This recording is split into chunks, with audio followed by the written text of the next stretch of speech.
Desacelera y sintonízate en una nueva frecuencia. Una noche entrañable con Sergio Enríquez Garzaro. Y esta pregunta es de Instagram y dice así: ¿cómo evitar el FOMO? No sé si alguien la quiere explicar. Hermano Ray. Hola, sí. Bueno, temor a quedarse afuera. Eso se acuerdan, ¿verdad? Eso es lo que significa, temor a quedarse afuera. No ser parte de... ¿Hola? Sí. No ser parte de lo que se está moviendo. No, me voy a parar, perdón. No ser parte del rollo, si quieren. No ser parte de esa unidad, de esa búsqueda, etc. Yo pienso que lo más importante, y lo veo ahora después de que escuchara a todos los pastores, es un tema de identidad. Yo pienso que es verdaderamente un tema de identidad. A ver, ¿qué te preocupa de quedarte afuera? Más bien, y yo sé que esto va a sonar, con todo respeto lo digo, bien evangélico, ¿verdad? Pero ¿qué te preocupa? Te voy a cambiar la pregunta. ¿Qué te preocupa de no irte con el Señor? ¿Sí me entienden la analogía? O sea, es un tema de identidad. Si tú tenés tu identidad bien establecida, y eso tiene muchas aristas, ¿verdad? Es decir, tiene muchas formas, tiene muchas puntas.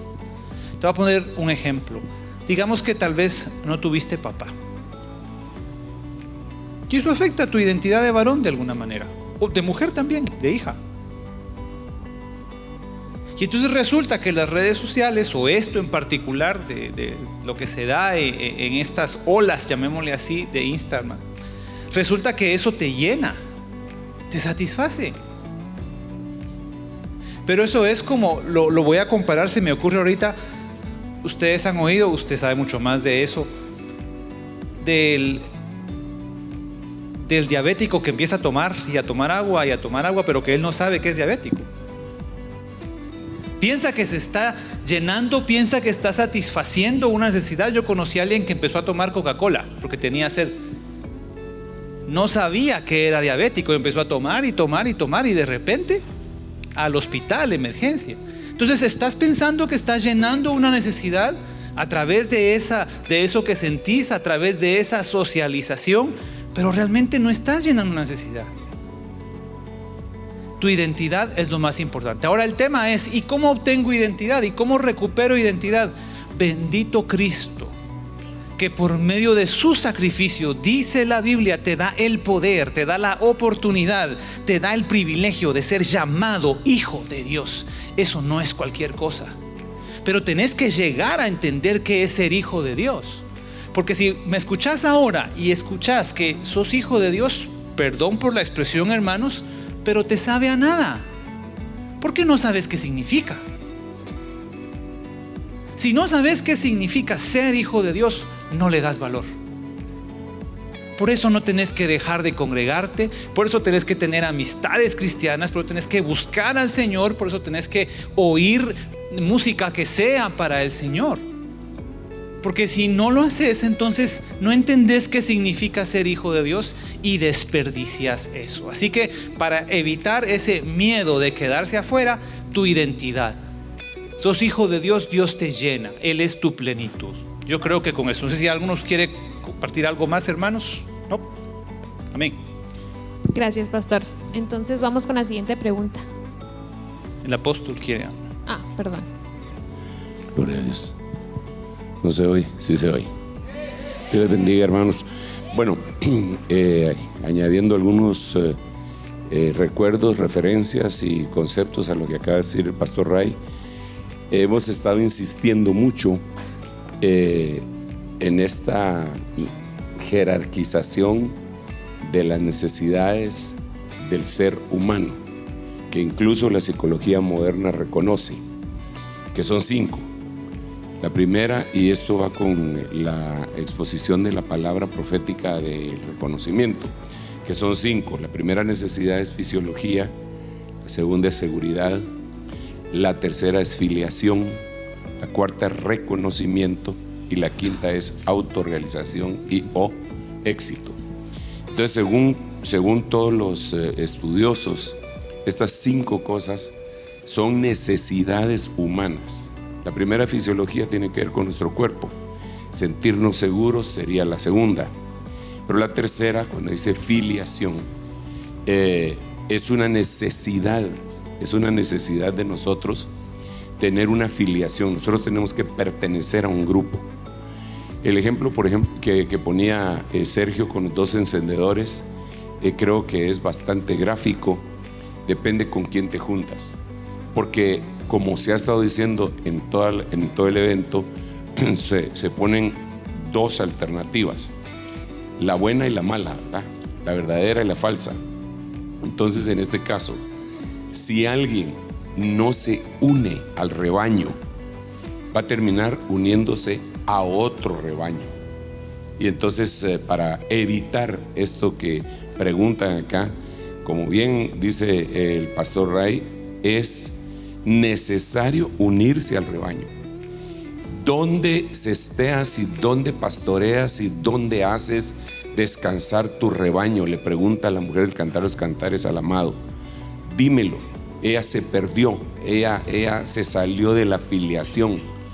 Y entonces él la regresa y le dice: si tú no lo sabes, fíjese, no sabía, oh la más hermosa de todas las mujeres, es necesario que sigas las huellas del rebaño y acampes tus tiendas y tus cabritas, las apacientes, a la par de las tiendas de los pastores. Y eso traducido es, como bien decía Ray, repito, no dejando de congregarse. La persona, el cristiano que se deja de congregar, se enfría y empieza a tener ideas que no proceden de Dios. Nadie puede vivir separado de Dios. Nosotros, Señor Jesucristo dijo en San Juan capítulo 15: yo soy la vid verdadera y vosotros sois los pámpanos. Entonces hay gente que quiere tener comunión con la vid verdadera sin tener comunión con los pámpanos. Eso es imposible. Entonces ahí la respuesta es: ¿cómo hacer para evitarlo? Júntate con aquellos que tienen la luz. Júntate con aquellos que tal vez a veces están a parecer cuadrados, pero al final de cuentas son los que están tratando de seguir la perspectiva divina. Así que lo dejo hasta ahí, porque ya nos echamos 10 minutos, creo yo, en esta respuesta. No yo, Ray es el culpable, ¿verdad? Entonces, Gracias, apóstol. Vamos con la siguiente pregunta, por favor. Y es del tema de agenda. Dice: ¿qué dice la Biblia del homosexualismo? ¿Es malo y por qué?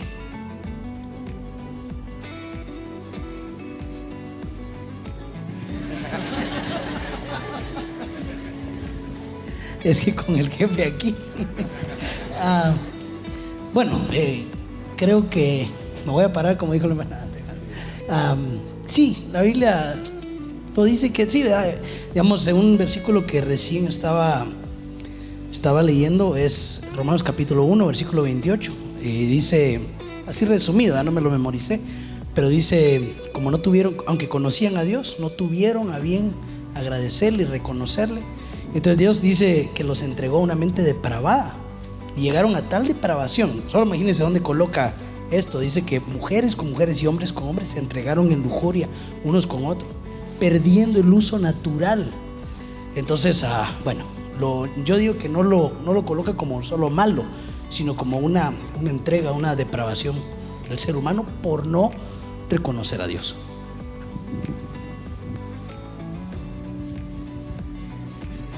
no, yo todavía no he predicado, no tendría por qué estar contestando porque no tengo tema todavía. Pero sí, como bien dice hermano Álvaro, realmente Romanos capítulo 1 lo dice con mucha puntualidad, ¿verdad? Como no quisieron tener en cuenta la noticia divina, la noticia de Dios, entonces Dios los entregó a una mente perversa. Ahí les hizo 3 entregas, pero en una de las entregas, y esto viene con la idolatría, el derramamiento de sangre, y después viene la perversión sexual. ¿Es malo? Sí, desde luego, es malo. Lo vemos desde el primer libro de la Biblia, en Génesis, cómo Canaán, su abuelo lo maldice. Maldito sea Canaán. ¿Por qué? Porque Cam, el hijo de él, vio su desnudez. Y eso aporta algunas cosas respecto a la homosexualidad. Entonces lo maldijo. Y de ahí vino Sodoma. Nosotros en la actualidad, cuando decimos ese sodomita, todo el mundo sabe a qué se refiere. Y Sodoma, uno de sus pecados más grandes era ese.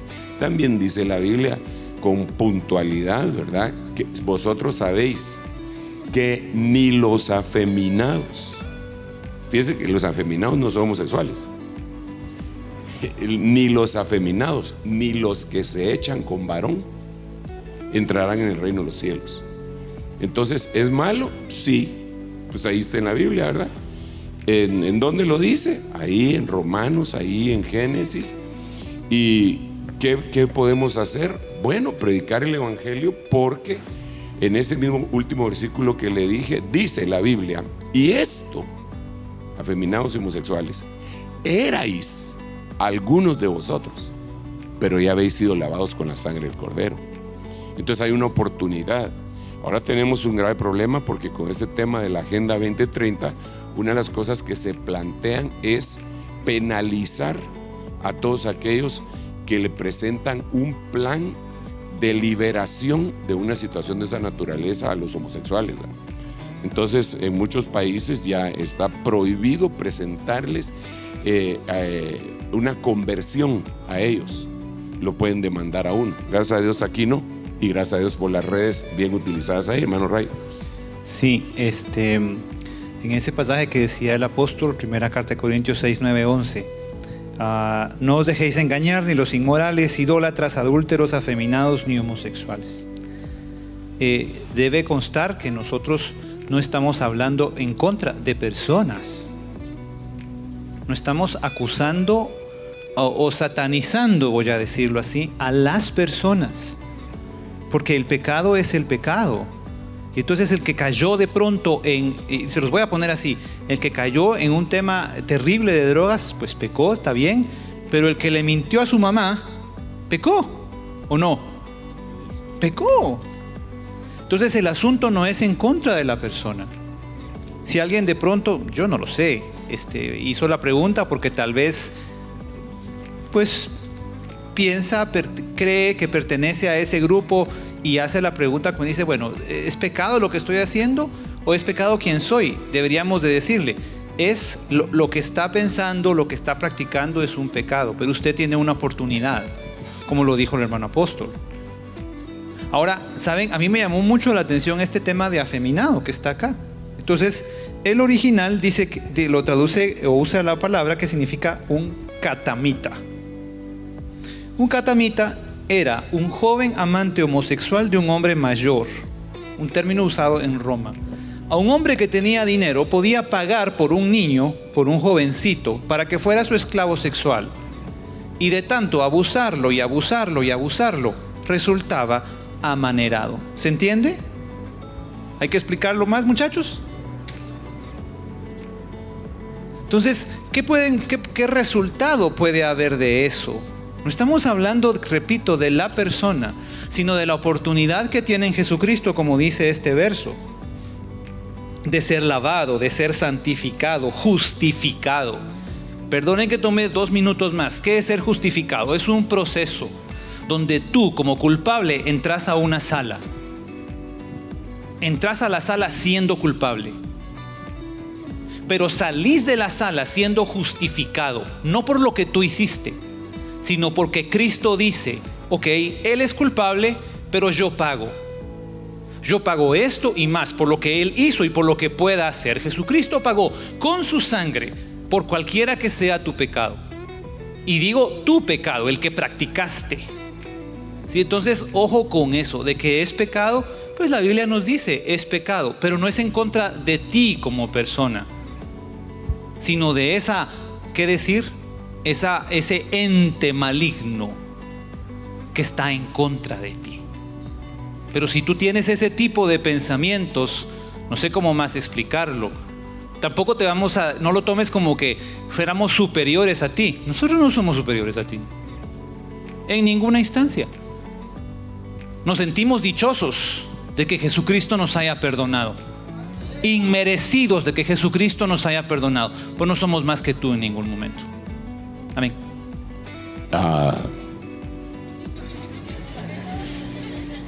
Seguimos, ¿verdad? Es bien importante, es que mientras hermano Ray hablaba, se me venían algunos recuerdos de algunos posts que he visto de algunas personas que para justificar el homosexualismo tratan de minimizar el pecado, porque la agenda esta ha pegado fuerte. Entonces se dice que el que se opone a esto, incluso ha habido yo no sé hasta qué punto será cierto el resultado de lo que le pasó a esta cantante que se llama Yuri, que ella dijo que no estaba de acuerdo con el homosexualismo y sus conciertos se vaciaron. No sé hasta qué punto será real que se vaciaron, sí, pero que esa fue la razón, es lo que no sé. Entonces esta agenda que la han venido trabajando desde hace mucho tiempo sí ha pegado duro, y yo creo que nosotros deberíamos de ser cuidadosos en no ser más bondadosos que Dios. Pecado es pecado, dijo alguien. Sí, pero hay diferentes clases de pecados, porque digamos, está bien, yo miento, robo, estos son pecados. No estoy diciendo que lo hago, solo estoy explicando, ejemplificando. Pero la Biblia dice que el que comete fornicación, dice cualquier pecado que el hombre cometa es fuera de su cuerpo, pero el que fornica contra su propio cuerpo peca. Entonces no es la misma calidad de pecado. El apóstol Juan, que era el apóstol del amor, dice: yo les digo a ustedes que rueguen por el pecador, pero no por el pecado de muerte. Ese ya no tiene remedio. Entonces tenemos que analizar que existen diferentes tipos de pecado, y que si estás yendo hacia esa depravación, no lo vamos a minimizar. Te vamos a ofrecer la alternativa. No nos sentimos superiores, como bien dijo hermano Ray, porque nosotros somos pecadores y Dios nos rescató, pero no podemos minimizarlo. No tengas pena, aquí te aceptamos. Sí, te aceptamos para que seas liberado, pero no de otra forma. No puede ser. Y esto tiene que ver con lo que hablaba, creo que el pastor Álvaro, acerca de la tolerancia. Tengo contra ti, dijo el Señor a un ángel de una iglesia, que toleras a esa mujer que se dice Jezabel. Entonces la tolerancia también tiene que tener un límite. Sí, es un pecado bien complicado, y como lo han estado trabajando tanto, se ha minimizado de parte de muchas personas, pero también se ha generalizado. Gente que decía, no, antes, hace mucho tiempo, eso era una mancha para alguien muy tremenda. Nosotros, es una vergüenza, digamos. Nosotros oíamos testimonios de gente: yo era pecador y el Señor me convirtió. Y yo siempre le digo a los hermanos, hay pecados que tienen prestigio. Por ejemplo, un borracho: yo chupaba toda la noche y era un ladrillo seco y no me embolaba. Yo me peleaba con los policías y tenían que agarrarme entre 10 policías. Ese es un pecado que, pues, ¿cómo decirlo? Es un pecado que enaltece al que lo está diciendo, hasta orgulloso, ¿verdad? Yo le pegaba a no sé cuántos y no me podían agarrar, pero era pecado. Pero nunca oí a nadie decir que era de la otra banqueta, o es decir, que patea con la zurda. En la vida, pues, porque en el fútbol, pues ya sabemos que Messi patea con la zurda y le va bien, ¿verdad? Pero eso es otra cuestión, ¿verdad? Entonces, sí tenemos que hacer esa distinción y decir, hay pecados que son de muerte, y este es uno que lleva hacia la muerte. Hay que ponerle un alto. Hay que ponerle un alto. Bueno, mejor sigamos. Entre paréntesis, una de las formas de salir de ese ambiente es, si tienes esa situación, deja de juntarte con los amigos que tienen ese mismo problema. Deja de juntarte con ellos, porque ellos te van a convencer otra vez. No, esto no es malo, lo que pasa que esos son unos legalistas y están viejos, diría Alvarito, ¿va? Nosotros amamos a los viejitos, dice el Alvarito. ¿Sí? Ahí en mi oficina, te reprendo, Álvaro, le decía. Sí, exacto, es una violación. Mejor sigamos porque ya llevamos 20 minutos. A mí muchas gracias, hermanos. Vamos a pasar con la siguiente pregunta, es acerca de Snapchat. ¿Qué es más perjudicial, ver porno o tener relaciones sexuales?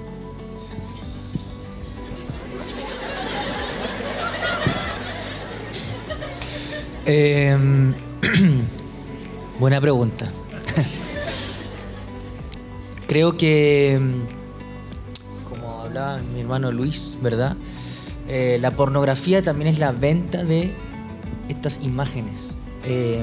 Lo que hace la pornografía es eso, es generar una distorsión. Una distorsión es algo que no es real, ¿verdad? Para ensuciar lo que Dios bendice, que es el sexo dentro del matrimonio. Entonces, la pornografía cosifica tanto al hombre como a la mujer. Se habla mucho de la pornografía, ¿verdad?, del hombre, pero hoy día hay distintos tipos de pornografía, y hoy día también se sabe a nivel mundial, muchas niñas escuchan. ¿Han oído hablar de del ¿cómo se llama esto? Que hacen como ruiditos, como... ¿Cómo se dice?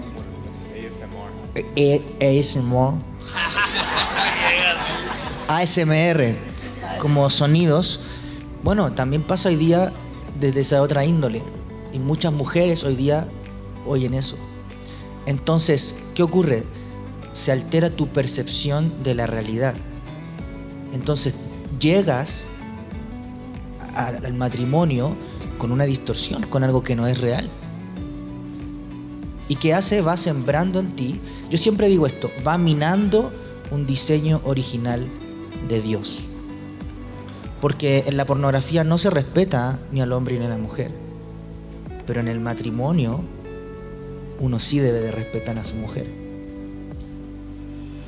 En la pornografía se golpea, se maltrata, y en el matrimonio no es así. Entonces, la pornografía distorsiona lo que Dios viene a bendecir, que es el sexo dentro del matrimonio. Entonces, y otro era las relaciones sexuales. Cuando tiene relaciones sexuales primero no es el diseño que Dios hizo. El diseño es dentro de la bendición del matrimonio. Antes hay solo heridas, hay solo... es como que tuvieras un papel, ¿verdad?, pegado a ti, y te arrancas. Es como cuando imagínate, las mujeres se depilan, ¿no?, con cera, pero imagínate, estás aquí, te pegas, ¡pac!, y te arrancas pedazos de piel. En las relaciones sexuales, antes del matrimonio, ocurre eso. Hoy día, y se lo dije en la prédica, mucha gente dice, no, voy a probar aquí, voy a probar allá, porque así llego ya con más experiencia al matrimonio. Muchas personas que llegan así, llegan completamente destruidas. Llegan comparando el día de su matrimonio con otra persona. Pero es que aquí, allá. Y comienzan, obviamente, hay áreas de su alma que si no se resuelven, ¿verdad?, el enemigo tiene un lugar allí. Y puede llegar, ¿verdad?, y por donde ahí estuvo y no se cerró, vuelve a entrar. Entonces, mi consejo, esto es un consejo, es, si tú estás con alguien y esta persona te está llevando a eso, no es el plan de Dios. Vale la pena esperar. Vale la pena guardarse. No es una idea medieval, del medioevo, o no. Es una realidad. ¿Por qué? Porque Dios quiere bendecirte, quiere derramar su bendición en el matrimonio. Y lo vas a disfrutar, por supuesto, en el momento que corresponde. pero antes de es abortar un diseño de Dios para tu vida. Eso es lo que yo... Amén. Tal vez la pregunta, yo para ejemplificarla, muy buena por cierto el que la hizo, pero yo contestaría más o menos diciéndote, ¿qué es peor? ¿El cáncer o el SIDA? ¿Ah? Estas dos cosas, ¿qué es peor? ¿La porno o el sexo realizado? Entonces por eso diría, ¿qué es peor? ¿El cáncer o el SIDA? Realmente la pornografía es la entrada y puede hacer un daño quizá a veces mayor que la misma relación sexual. ¿Por qué razón? Porque afecta ciertas partes del cerebro en donde se queda grabado y se va volviendo resistente. Es más o menos como una droga. La droga afecta a una parte del cerebro y produce cierta satisfacción, pero las subsiguientes oportunidades cuando van a tener esa misma droga tienen una cierta resistencia a esa droga, así que tienen que elevar la dosis. La pornografía hace eso exactamente lo mismo. Entonces empieza a elevarse la resistencia y tienen que añadirle a la dosis. Así que puede llegar a ser desde un desnudo hasta una pornografía de violaciones y cosas así. Así que es malo, es como el SIDA o el cáncer cualquiera. La otra también es, bueno, pues la realización, la consumación ya de la fantasía. Pero digamos en el libro de Ezequiel, en el capítulo 8, el Señor se lleva a Ezequiel al templo y es impresionante que le dice: te voy a mostrar lo que hace este pueblo, y se lo lleva a que mire cada una de las cosas que están haciendo dentro del templo, y una de las cosas que está haciendo es pornografía. Vamos a ver, es la penúltima de las cosas malas que están haciendo. Ahora, si Dios lo reportó ahí en un libro que parecería para algunos desactualizado, pero está más actualizado que cualquier noticiero, es porque el Señor sabía que en este tiempo íbamos a tener mucho más acceso a esa forma de pecado. Pero como ya llevamos media hora, que vuelve el tiempo. Gracias, hermanos. Vamos a pasar a la siguiente pregunta, y es de Facebook. ¿Cómo combatir pensamientos de suicidio fuera de la iglesia? ¿Cómo combatir pensamientos de suicidio fuera de la iglesia? Sí. Fuera de la iglesia. Sí, así pusieron. Tremendo. Realmente creo yo que es algo muy fuerte. Creo que cada vez que tenemos acceso o por alguna razón nos enteramos de una persona que tiene ideas de suicidio, un hijo, yo he escuchado de niños con esas ideas, que es algo que está creciendo también por las redes sociales. Es algo que no es para jugarlo. Cualquier persona que lo está enfrentando, o sea, necesita pedir ayuda de forma urgente, y si cualquiera de nosotros llegamos a tener esa experiencia o escuchamos de alguien, inmediatamente tenemos que ayudar, porque no sabemos cuánto tiempo hay para estas personas. Así que ese es un consejo a nivel general. Necesitamos ayudar a las personas, pero sobre todo necesitamos que todos los jóvenes, tanto en la iglesia como fuera de la iglesia, reconozcan que es necesario pedir ayuda. El hecho de encerrar, el hecho del silencio, el de no poder entablar conversaciones y abrir nuestro corazón y alzar una voz de auxilio, desde el bullying hasta cualquier otro tipo de situaciones, puede llevarnos. Incluso el tema de las relaciones sexuales, el tema del homosexualismo también empuja muchísimo a muchos jóvenes a buscar ideas de suicidio, porque no saben ni qué hacer. A veces perciben a que la iglesia les cierra la puerta, a veces perciben que sus padres los rechazan, a veces perciben que sus amigos se alejan, y al final quedan como leprosos. Pero como ya se explicó claramente, hay un mensaje de esperanza y de gracia, reconociendo las cosas como son, ¿verdad? Desde el criterio bíblico que nos da también. Pero creo que es un tema muy complejo. Pero lo más importante para mí, yo diría, es buscar ayuda de manera urgente, y en especial como lo mencionaba, las estadísticas hablan que las mujeres tienden a tener un poco más de dramas, como que hacen intentos para llamar la atención en algunos casos, pero los hombres casi no lo dicen, y cuando lo dicen lo van a cometer de una manera rápida. Y solo mencionar esto, nuestro apóstol nos compartía un poema, Agarric, si no estoy mal, era el título. Y yo lo comparo con Robin Williams, por ejemplo, con el actor tan famoso, ¿no? Personas cuyo rostro ríe, pero el alma llora. A mí se me... Entonces, el rostro de la depresión, el rostro del suicidio no es un rostro. Imagínense, son cómicos, son comediantes. O sea, es un rostro con una sonrisa por fuera, pero con lágrimas, dolor, soledad, ansiedad por dentro. Entonces, únicamente cuando las personas alzan su voz, uno puede ayudar, ¿no? Y yo creo que ese es el punto, ¿no? Poder reconocernos vulnerables y poder confiar y abrir nuestro corazón y pedir ayuda urgente. Sería mi aporte con esto. Gracias, Marco. Yo no sé por qué todos voltean a ver para acá, porque yo no he dado ni un tema, pero tal vez yo la pregunta la modificaría y le quitaría fuera de la iglesia, ¿verdad? Porque hay cómo combatir el pensamiento de suicidio en todos lados. Si dentro de la iglesia hay, fuera de la iglesia también. No sé si lo que trataron de decir es para la gente que no está en la iglesia, que no son cristianos. La realidad es que el pensamiento suicida tiene que ser, sin lugar a dudas, proveniente de dardos diabólicos y en estados de mucha depresión, que es una enfermedad mental, y en algunos momentos como un caos, un fracaso, un estrés que alguien está sufriendo. Digamos, dentro del pueblo de Dios, yo puedo ver a Moisés. Moisés le dice al Señor: si me vas a tratar así, mejor mátame, quítame la vida. Ese es un pensamiento de suicidio. ¿Por qué? Porque el pueblo que estaba pastoreando eran unos malagradecidos.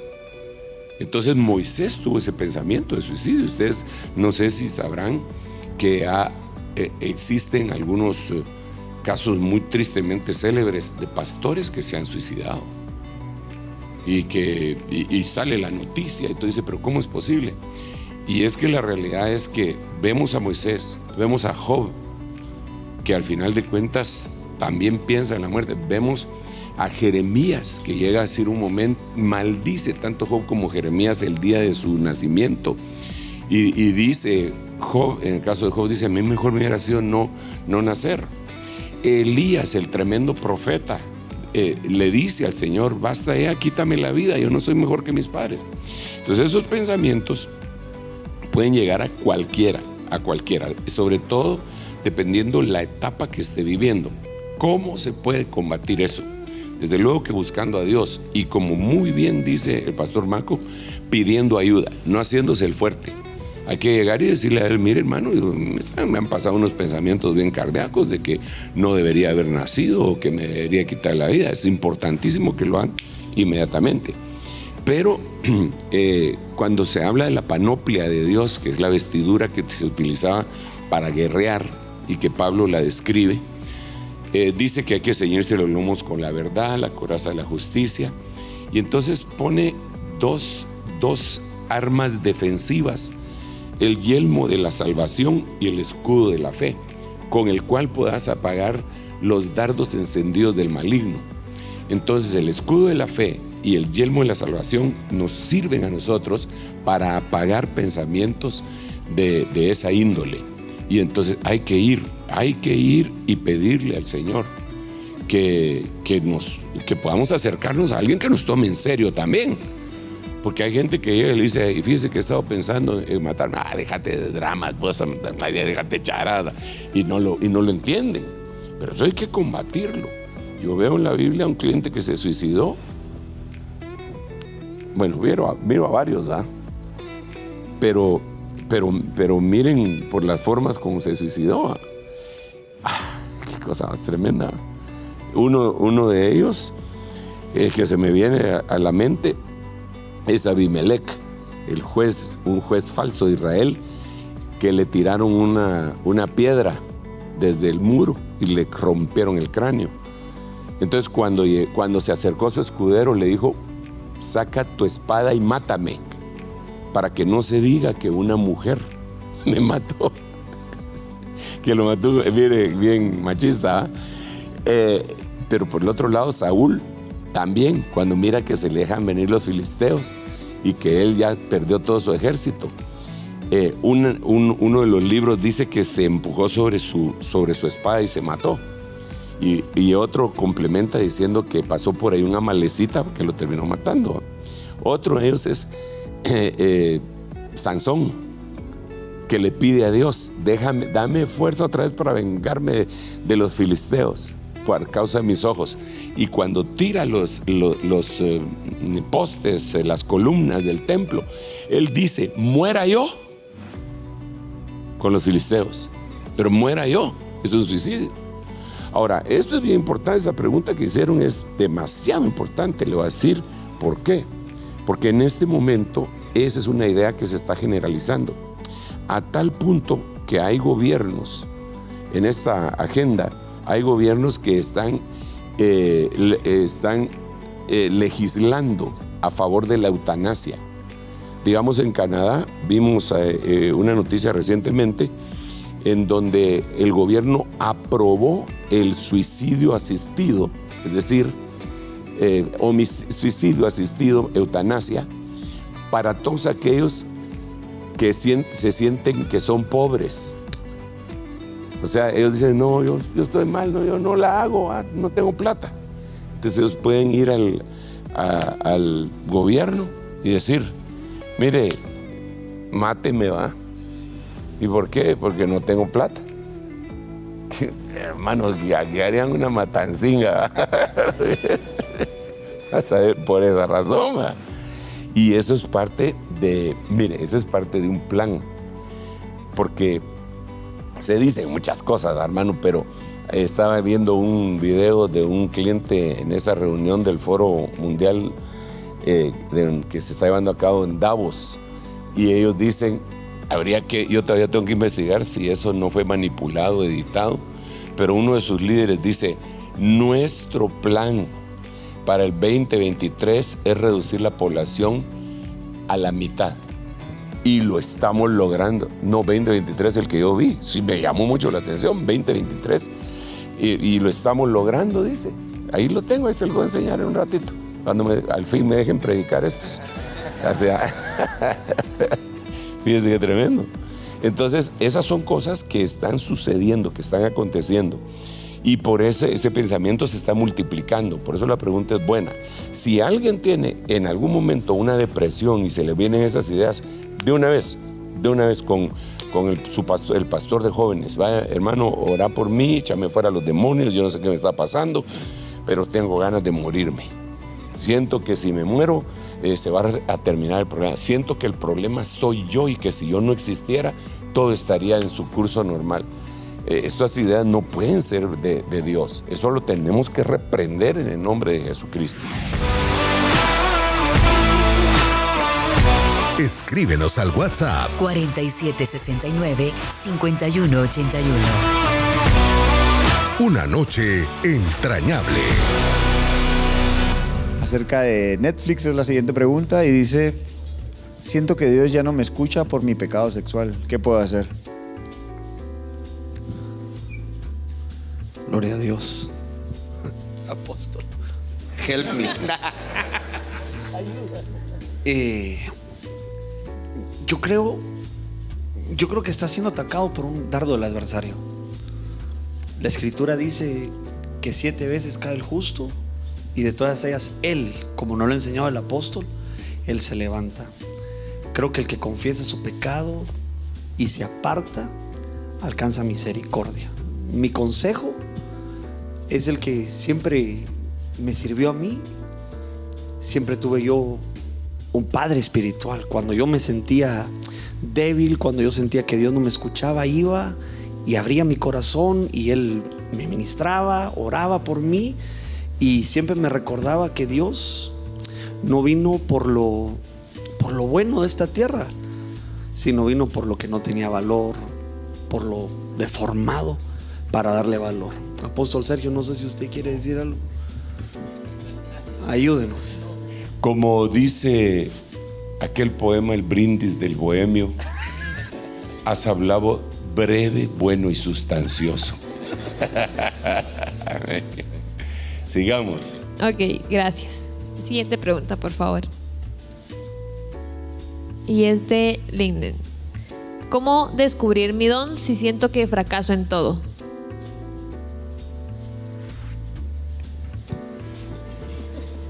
Apóstol. Bueno, yo creo que los fracasos van construyendo muchas veces la experiencia y el poder tener una madurez para poder lograr algo.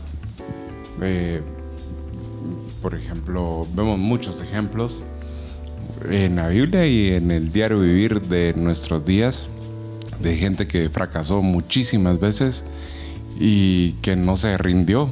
Yo creo que la perseverancia debe ser algo bien importante y creo que yo creo que el fracaso se capitaliza. Uno paga en una universidad por aprender y está pagando, está dando algo, y a veces está fracasando y le costó algo, y es casi lo mismo. Es como que uno se debe cambiar el chip.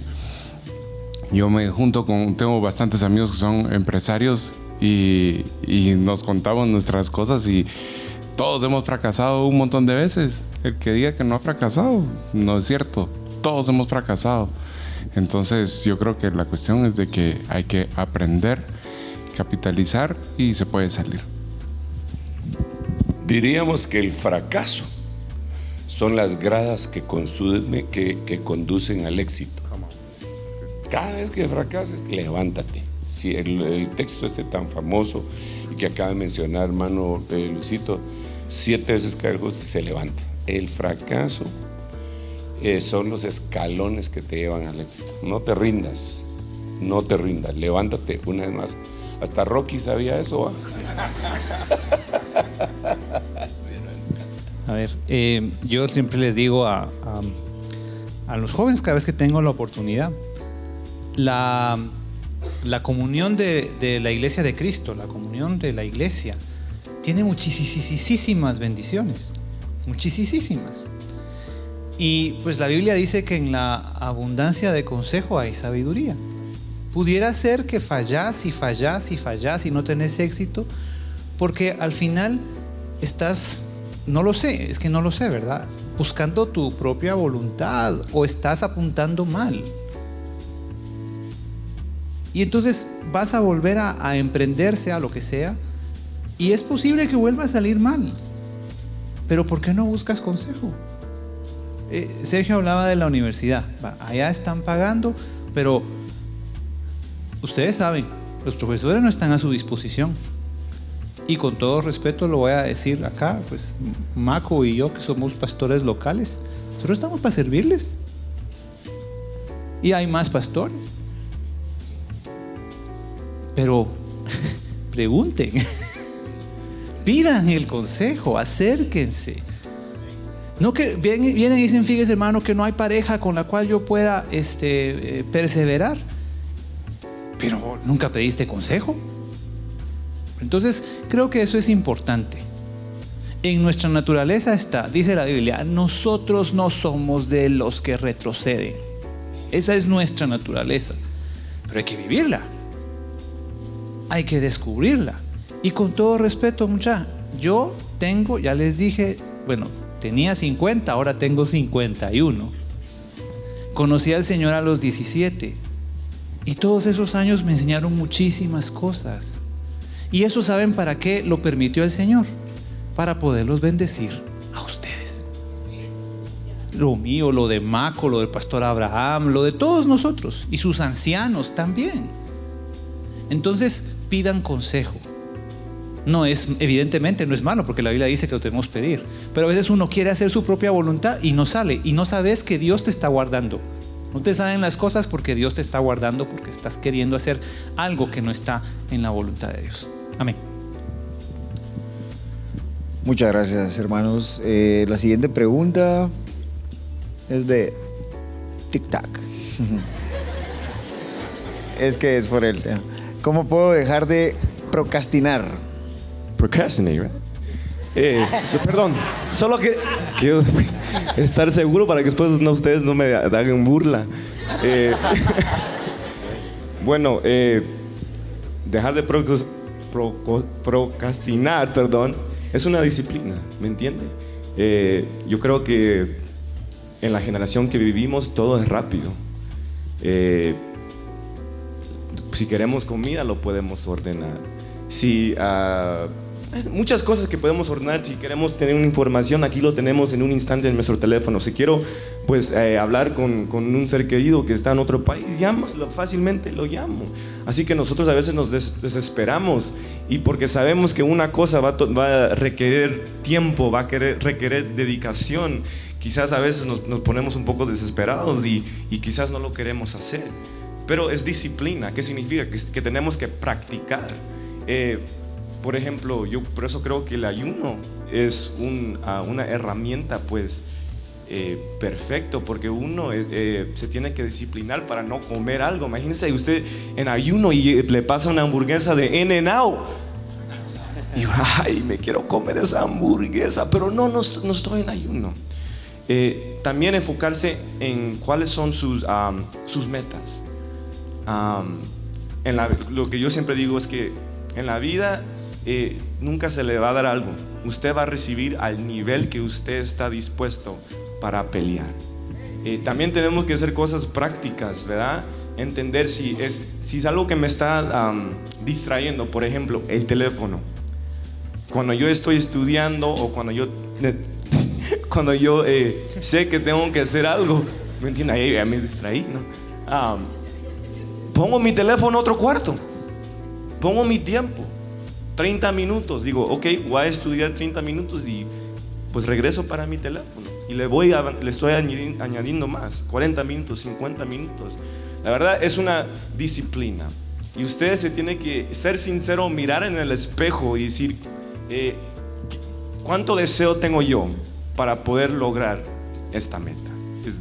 Para mí es bien práctico. No sé si alguien quiere añadir algo más.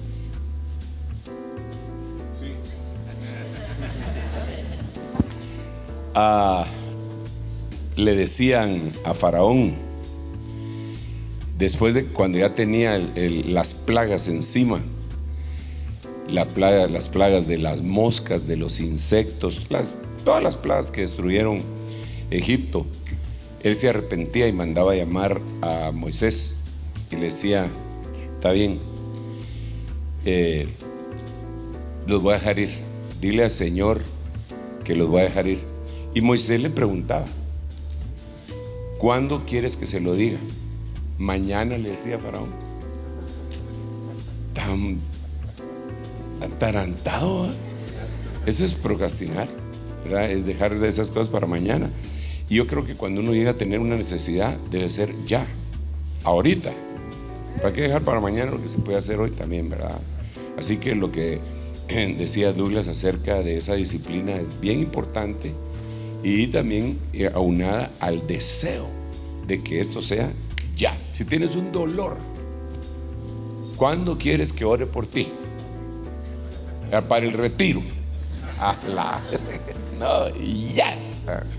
Así que solo eso, no sé si quieren hablar alguien más, porque ya tenemos 3 minutos con 20 segundos para finalizar. Bueno, solo tal vez una técnica como para ponerlo muy práctico, tal vez ponerse metas a corto plazo, metas diarias, metas semanales, metas mensuales, y entonces, pero ponerle atención a las de corto plazo, porque así lo vas a lograr. Otro tip, solo muy breve, la fórmula de Cristóbal Colón, ¿no? De quemar los barcos. O sea, me obligo sin excusas y me determino. Y es que, perdón, dale. Perdón, apóstol. Es que a veces también lo dejas para el otro día porque no tenés el valor. no tenés el valor de enfrentarlo ahora. O bien, perdón por decirlo así, te enamoraste de esa cosa. A ver, hablemos del pecado. No, mañana ya no peco, Señor. ¿Me entienden? O el sope, ¿verdad? Así decía mi abuelita. Mi abuelita decía, mañana hago mi casa, dijo el sope. O el famoso Superman, ¿verdad? Que le dijeron a aquel que el hombre del mañana, porque mañana voy a hacer esto, mañana voy a hacer lo otro. Entonces, a veces nos falta el valor de tomar una decisión. Miren, un problema está ahí, pero ignorarlo no lo resuelve. ¿Me entienden eso? El problema, ustedes llegaron al examen de mate, tiene 4 problemas, 25 cada uno. ¿Vos crees que si ignoras el último te van a calificar sobre 75? No. Entonces, ignorar el problema no lo resuelve. Y para eso necesitas valor. Pero tampoco podés, no es ese valor con los ojos cerrados, ¿verdad? De me tiro. No. Eso es lo hermoso de la vida en Cristo. ¿Por qué? Porque la Biblia dice, todo lo puedo en Cristo que me fortalece. Entonces necesitas valor para resolver algo. De verdad, no te estoy dejando a tu suerte. El Señor te ayuda para tomar esa decisión. Necesitas valor, necesitas coraje, el Señor te ayuda. Y eso creo yo que a veces hace que dejemos decisiones importantes para mañana. Les doy un ejemplo, termino. ¿Te gusta una chava? Perdón, una hermana. ¿Le vas a hablar mañana o le hablas hoy? ¿Verdad? Yo sabía. Claro que hay que planificar y toda la cosa, pero eso no lo vas a dejar para mañana, pues. Porque si lo dejas para mañana, ¿qué va a pasar? Te madrugan, ¿verdad? Perdón, apóstol. No, está ahí. Bueno, gracias. Vamos a pasar a la siguiente pregunta y la última, que sería de Twitter. Y dice, ¿por qué los adolescentes necesitamos validación de gente ajena en nuestras vidas?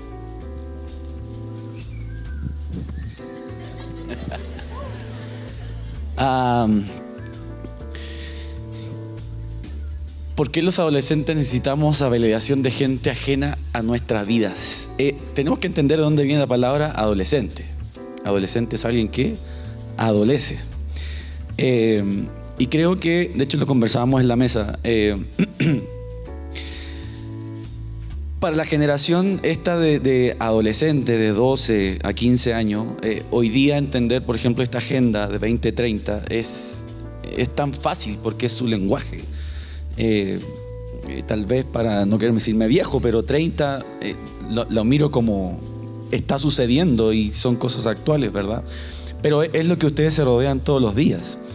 Entonces, de alguna otra forma, yo creo que hay consecuencias en la vida. Por ejemplo, si hablamos de los haters, yo hablaba de los haters, acerca del odio. Una de las cosas que pasa en Twitter es acerca del odio. Y tenemos que ver las consecuencias. Y a veces los adolescentes, me pasa a mí, allá en la iglesia, es que se aíslan, ¿bien? No comentan sus cosas con sus padres ni con sus líderes. Y de alguna otra forma debemos estar con ellos, o debes, como se ha repetido acá, buscar ayuda. Y yo creo que de alguna otra forma es el arma de Satanás diciendo no vales mucho. Mire, como nuestro apóstol siempre pone ejemplos, ¿verdad? Se me viene a la mente un ejemplo de un papá que es juez. Es un caso hipotético, es juez, y su hijo cometió un error, salió ¿verdad?, a una fiesta y tomó copas de más y chocó su vehículo. Resulta que llega el día de su audiencia, donde, por eso digo que es un caso hipotético, donde el papá es el juez y el que está siendo juzgado es el hijo. Y la historia dice que el papá condena la sentencia, lo que debe pagar, la condena, pero él luego baja de su estrado. Y dice la historia que él paga la condena y abraza a su hijo. La historia dice que la misericordia y la ley se juntaron en ese momento. Y es lo mismo que pasa con la cruz. En la cruz Jesús, ¿verdad?, pagó el precio por todos nosotros, pero también nos abrazó con misericordia. Y lo que Dios quiere hacer contigo, los adolescentes, es decirte: vales mucho, vales la sangre de Jesús. Hablábamos que en este tiempo la tasa de suicidio, lo ministramos, creció mucho por un tema de validación, por un tema de autoestima. Y vales la sangre de Jesús. Si necesitas ayuda, si necesitas poder confesar tu corazón, ¿verdad? Hablaba el pastor Luis, el que confiesa, ¿verdad?, alcanza misericordia, se aparta, alcanza misericordia. Entonces confiesa, pide ayuda. Vivimos en esta sociedad que tal vez te quieren hacer inferior, te quieren denostar por lo que tú eres. Hablábamos acerca de los dones. Entonces vales mucho, vales la sangre de Jesús.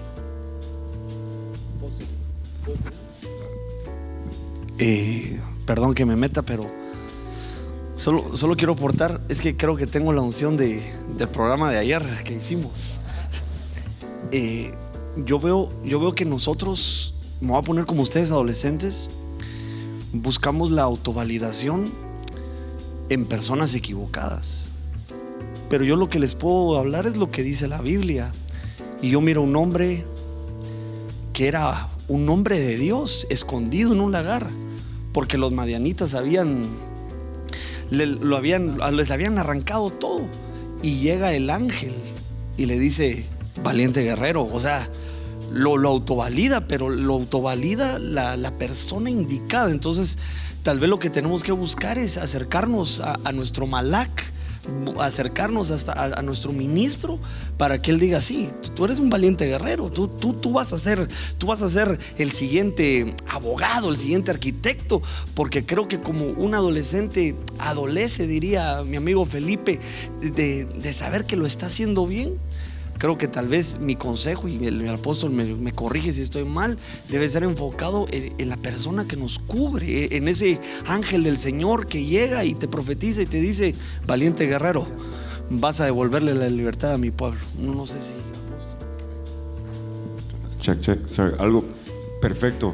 Lo que tú dijiste, lo tenía en mente, porque la pregunta es: ¿por qué los adolescentes necesitamos validación? Yo creo, y apóstol, usted me puede corregir, que es parte de nuestro diseño, ¿verdad? Que Dios nos hizo hijos, y parte de tener validación es casi, no quiero decir agrado, ¿verdad? Se siente bonito cuando uno agrada a su Padre, se siente bonito cuando nosotros agradamos a Dios, porque ¿qué es eso? La validación nos está diciendo: estás en lo correcto. Y nosotros somos hijos de padres biológicos, en que significa que somos diseñados para ser guiados. Una forma de validación es guiar, es decirte: estás en lo correcto y estás en lo no. Y exactamente lo que estaba diciendo el pastor Luis es que lo estamos buscando en algo, quizás en la gente equivocada. La razón por qué es porque yo pienso que es parte de nuestro diseño, solo que nos estamos equivocando. Y también las redes tienen que ver con eso, la cultura tiene que ver con eso. No sé, apóstol. Dice que me recordaba, cuando hablaba el pastor, me recordaba de la historia de David, que dice que el profeta llega a la casa de Elí, y dice la Biblia que estaban todos los hijos de Elí, excepto David, que estaba cuidando las ovejas. Y dice la Biblia que se dejó, ¿verdad?, ver por los aspectos físicos de los demás. Y yo pienso que David, estando allá, porque le preguntan: ¿y estos son todos tus hijos? Sí, hay uno que está cuidando ovejas. Y no lo llama. Ahora me hacía sentido que no lo reconoce. Y este es un tiempo donde Dios te va a reconocer. Hemos sido enseñados por el apóstol: Dios te va a reconocer, pero también debes de reconocer tú. Por lo que hablaba mi hermano Douglas, ¿verdad? Validamos a otros y son incorrectos. Reconocemos a otros de forma incorrecta. Entonces, ¿qué hace? Elí manda llamar a David: vacía el cuerno de la unción, vas a ser el próximo rey de Israel. Pero hay un reconocimiento. Entonces, hay un reconocimiento de Dios para tu vida. Hay un reconocimiento de Dios para tu vida. Primero, que eres hijo, que eres muy amado, que eres parte de esta casa, pero no te sientas aparte. Este es año de reconocimiento, y es para ti esa palabra en el nombre de Jesús.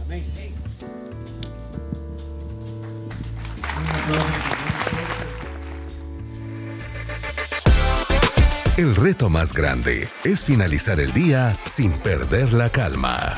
Una noche entrañable.